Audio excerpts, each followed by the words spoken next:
Yoz oyida sog'liq va chiroyni saqlab qolish uchun 4 ta eng muhim maslahat. Birinchisi va eng muhimi SPF 50, ya'ni quyoshdan himoyalovchi krem surting.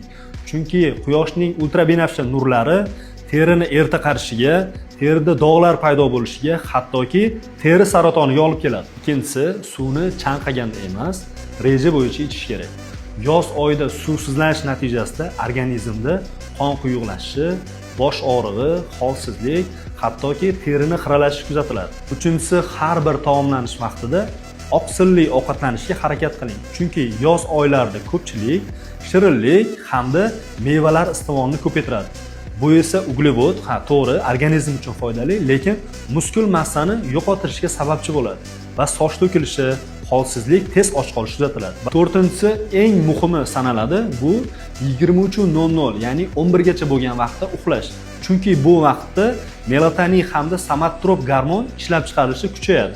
Bu esa terining namlanishi, terini yosharishi, gormonlarning to'g'rilanishi, jinsiy quvvatning oshishiga sababchi bo'ladi. Bu videoni har bir inson ko'rishi kerak. Shuning uchun hammaga yuborib qo'yamiz.